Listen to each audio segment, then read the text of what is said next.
Alors guys, oui, Ten Hag va rester, mais rappelons quand même que nous avons fini 8e, donc ce n'est pas totalement rosy. Il y a forcément des choses à ajuster, à améliorer. Et donc dans cette vidéo, nous allons parler des 10 choses que Ten Hag devrait corriger, selon moi, pour pouvoir conquérir tous les fans.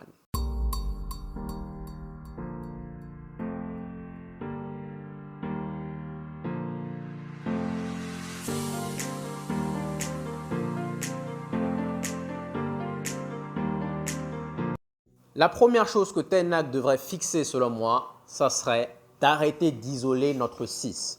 Je m'explique. On l'a vu dès le premier match contre Wolverhampton. Nous avons Casemiro qui est tout seul et devant nous avons Bruno Fernandes et Mason Mount. Wolverhampton s'est procuré énormément d'occasions pendant ce match. Je crois qu'ils avaient eu 23 tirs.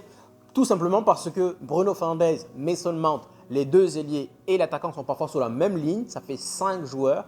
Conclusion, l'équipe est complètement coupée en deux. Il y a un gap énorme entre les deux 8, les ailiers et le 6. Derrière, sur une seule passe, on arrive à désamorcer toute la ligne offensive. Sur une seule passe. Et derrière, nous avons des joueurs qui arrivent à grande vitesse, grand V, qui arrivent donc sur nos défenseurs. Nous avions parfois des 5 contre 4, des 4 contre 3 et ainsi de suite.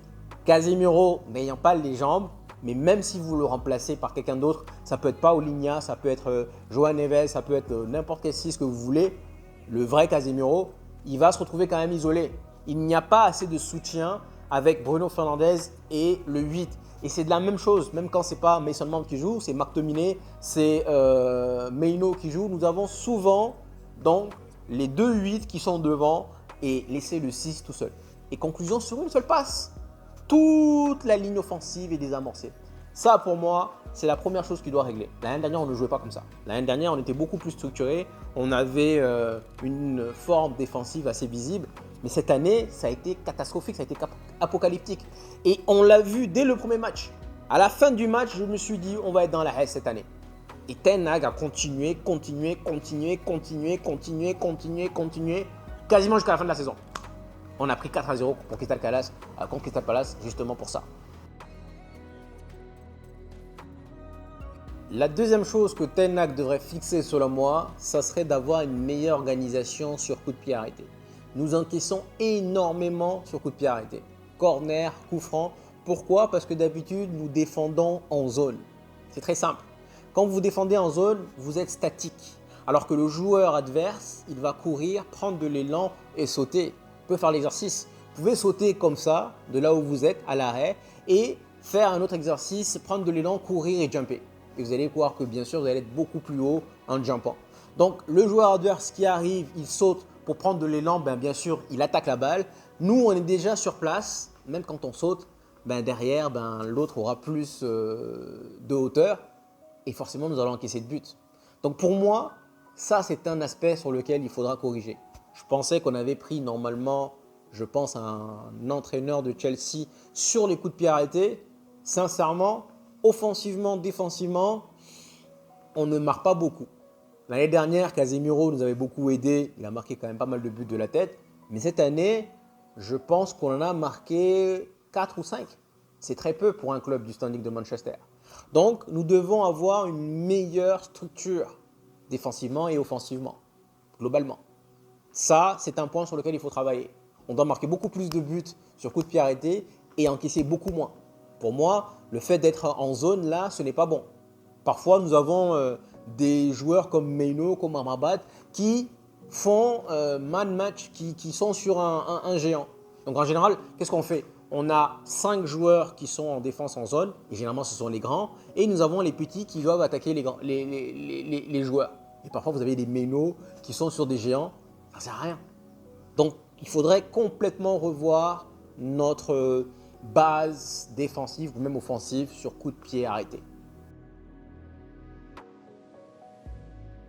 La troisième chose, selon moi, que Ten Hag devrait fixer, ça serait de mettre Onana en valeur. Qu'est-ce que j'entends par là? Nous avions De Gea, on l'a mis à la porte parce qu'apparemment, il n'est pas bon balle au pied. On est allé chercher Onana, mais quand même, on continue à jouer le jeu long. Le nombre de fois où Onana lève la tête, il n'y a pas de solution, il dégage, il l'envoie en plein milieu sur un joueur et la balle elle revient, c'est catastrophique. Donc normalement nous avions des réas qui étaient censés être bons dans les cages, mais qui étaient nuls balle au pied. Y a-t-il une différence entre l'année dernière et cette année en termes de jeu? Non. Après vous allez me dire forcément que Martinez est l'un des joueurs bons balle au pied, capable de ressortir le ballon. Il a été absent, Luke Shaw de même, c'est vrai. Mais ça, c'est un point sur lequel il faut changer. Peut-être c'est la raison pour laquelle on a besoin de défenseurs capables de ressortir le ballon. Mais ça, c'est un point sur lequel voilà, on a besoin de voir pourquoi également nous sommes allés chercher Onana. C'est vrai qu'il a fait beaucoup d'arrêts, en effet, mais également, on est parti le chercher pour ressortir le ballon. Pour l'instant, il n'est pas mis en valeur. On est là, jeu long. Et le pire, c'est que ce même ballon revient juste après et on encaisse. Ça, c'est un point vraiment important qu'il faut travailler. Il faut apprendre à mettre Onana en valeur et dans ce cas, bien sûr, c'est bien l'entourer. Je pense qu'aujourd'hui, Dalot peut ressortir le ballon. Je pense que Martinez peut le faire. Je pense que Shaw peut le faire. Je pense que si on va chercher Todibo, les 4 pourront le faire. Donc là, on pourra vraiment voir Onana, on pourra vraiment le mettre en valeur. Mais dans le cas contraire, vous allez chercher d'autres joueurs. Vous allez former les joueurs, les Kwamboala, les Maguire, les Lindelof à le faire. Vous leur donnez des exercices, ils ne feront que ça. C'est-à-dire que pendant que Garnacho, lui, va aller s'entraîner en one-to-one, les défenseurs, ils vont apprendre à ressortir le ballon. C'est un exercice. Répétition. Plus vous allez répéter, plus vous allez pratiquer et plus vous allez devenir un expert. La quatrième chose que Ten Hag devrait fixer selon moi, ça serait de resserrer les lignes. Tout à l'heure, j'ai parlé du 6, mais c'est également vrai pour les latéraux. Le nombre de fois où Rashford, Anthony, Garnacho refusent de redescendre, aider leurs latéraux, c'est ahurissant. C'est incompréhensible. Nous avions souvent Dalot qui est à 1 contre 2, c'est-à-dire l'ailier plus le latéral. Notre ailier devant refuse de revenir descendre. Et Ten Hag ne parle pas. C'est pas normal. Contre City, nous avions exactement fait cela. Nous avons resserré les lignes et nous avons laissé peu d'espace entre les lignes. City ne pouvait pas trop combiner. On prenait la balle et derrière on partait. Mais là, normalement, que ce soit contre City, que ce soit contre Brentford, Sheffield, nos ailiers doivent donner main forte aux latéraux.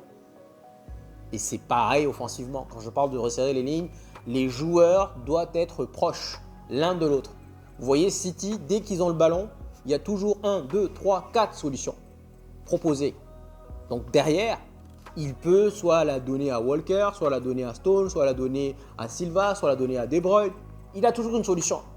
Nous, parfois, nous avons des joueurs qui sont vraiment isolés, offensivement, défensivement. Donc ça, c'est quelque chose qu'on doit changer. Défensivement, on sait qu'on doit se battre les uns pour les autres. Si jamais Rashford refuse de redescendre, moi, en tant que Bruno Fernandes, je vais venir à la place de Rashford, être 2, doubler la porte avec Shaw. Ou même chose, venir doubler la porte avec Bissaka. Et ainsi de suite. Et en attaque, pareil. Quand moi j'ai le ballon, je dois avoir des solutions autour de moi. Je dois avoir des déplacements autour de moi. Des gens qui vont venir proposer des solutions. Je sais que je peux te donner. Et voilà, on continue à faire tourner le ballon.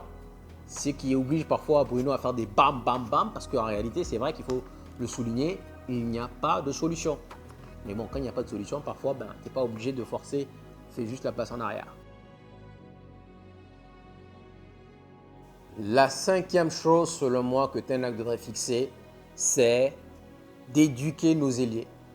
Nos ailiers sont beaucoup trop égocentriques, beaucoup trop perso. Ils arrivent,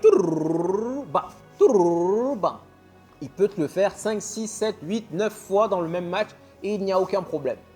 Je m'adresse à Rashford, je m'adresse à Anthony, qui ne fait jamais de passe. Il arrive tout le temps, il fait son petit mini rapporteur et puis il fait « Ah, excuse-moi ». Il fait sa frappe à 2 balles et puis « Excuse-moi ». Garnacho, pareil. Ils arrivent, la tête dans le guidon. Garnacho fait quand même quelques passes de temps en temps, mais pas tout le temps.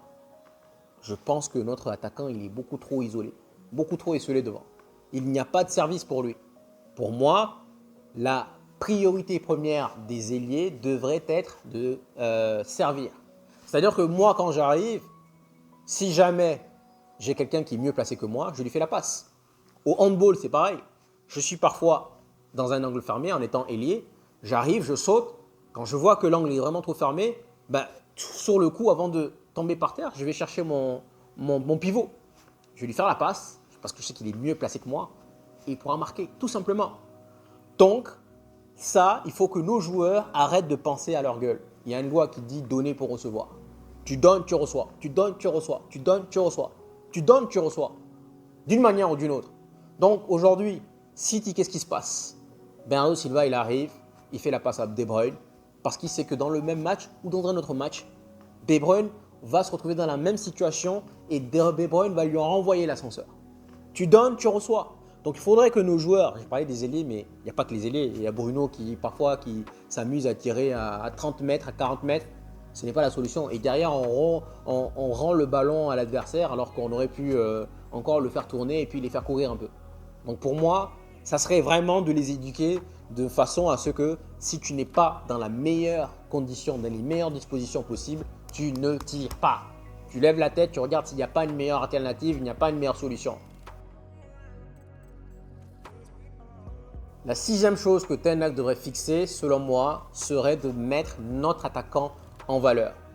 City, pour prendre son exemple, qui est champion en titre, ils servent Haaland. Ça rejoint un peu tout à l'heure ce que je disais, mais là, il faut comprendre que votre attaquant, c'est le 9. C'est lui qui doit marquer de but. Vous devez le servir le plus longtemps possible. Tout à l'heure, je parlais de façon générale. Quand tu arrives, tu sais que l'angle est fermé, lève la tête et fais la passe. Ce que j'ai envie de dire là, c'est que vous devez quand même vous concentrer quelque part sur votre 9. Votre 9 doit marquer des buts. Je ne sais plus qui disait que parfois on pouvait gagner 5-0 et derrière, si Van Nistelrooy ne marquait pas, derrière lui, il boulait. Votre attaquant a besoin de marquer. C'est sa nourriture. Un être humain a besoin de manger et d'eau et d'air pour vivre. Un attaquant a besoin de marquer.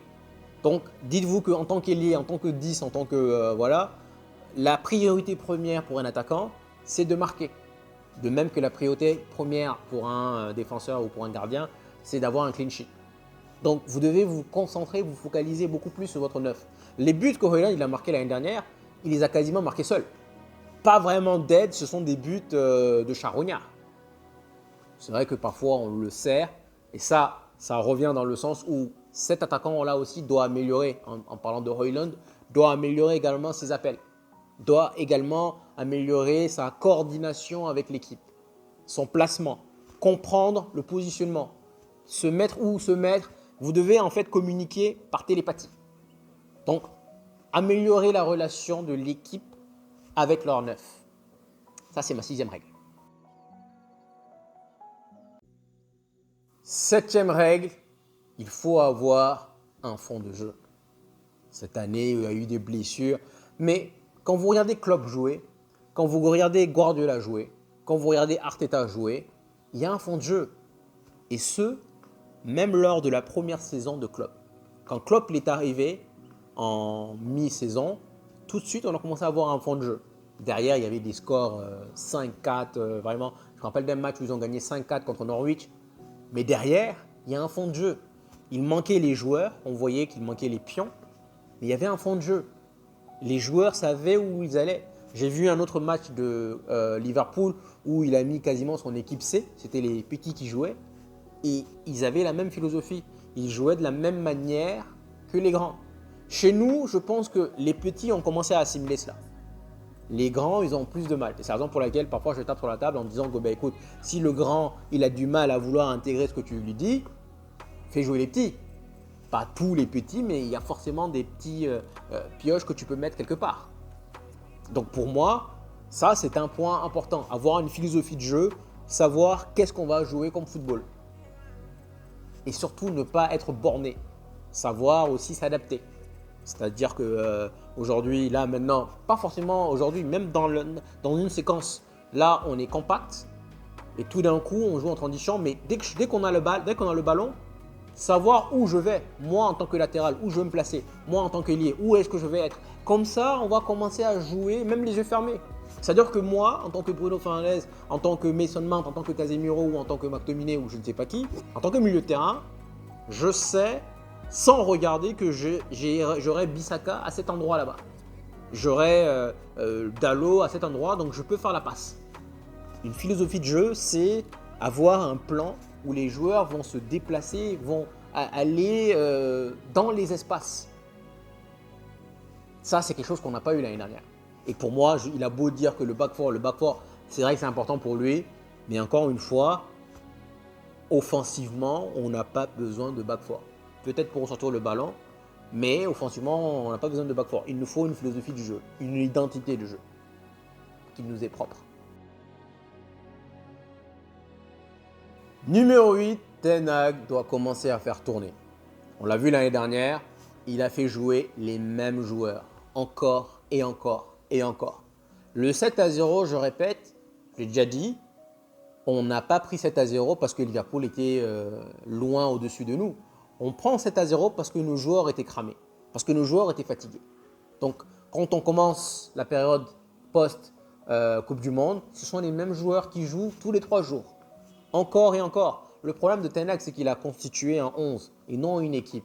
Et derrière, j'appelle ça souvent management.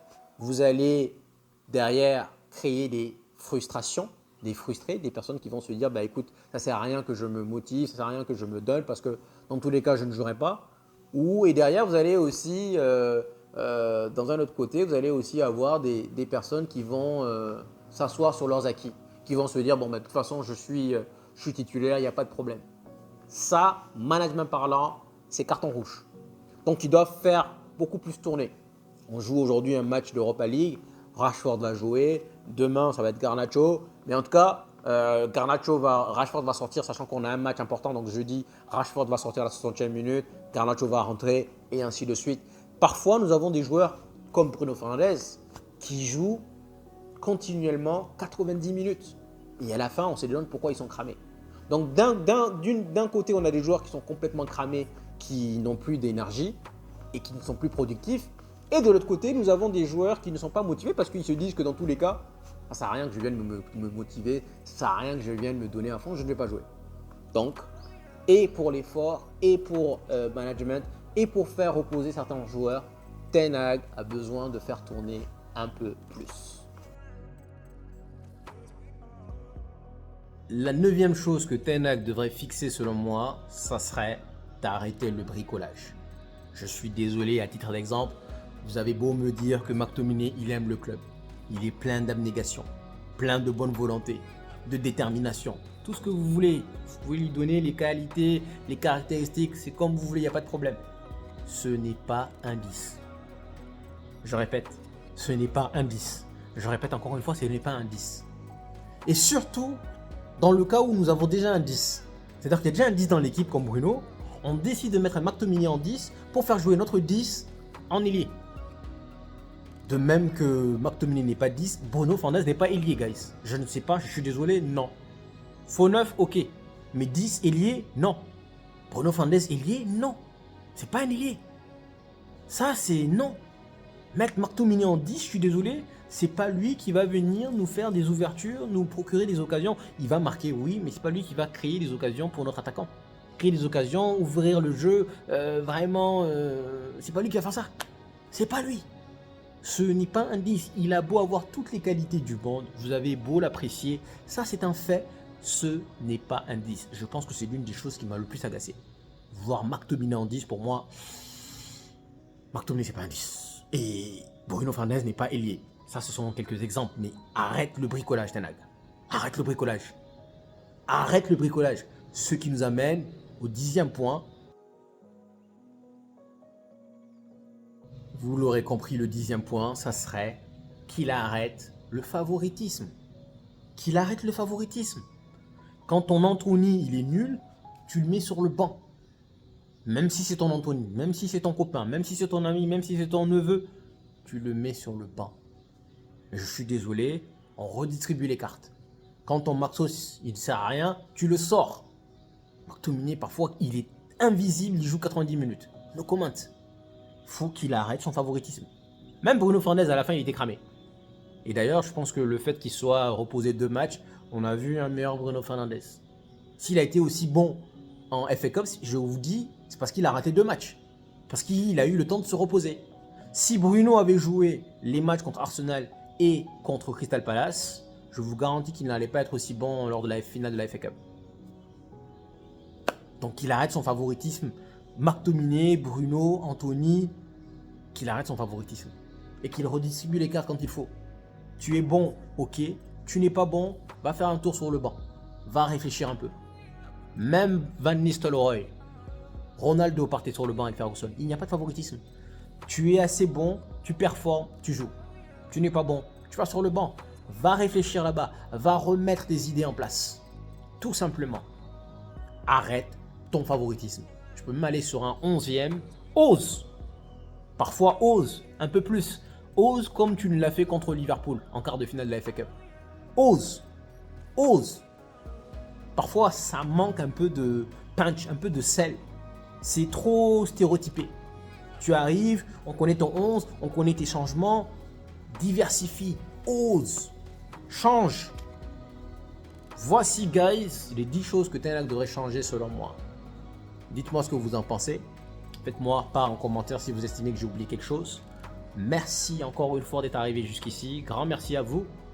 Vous connaissez la musique. Prenez soin de vous. Et je vous dis à la prochaine.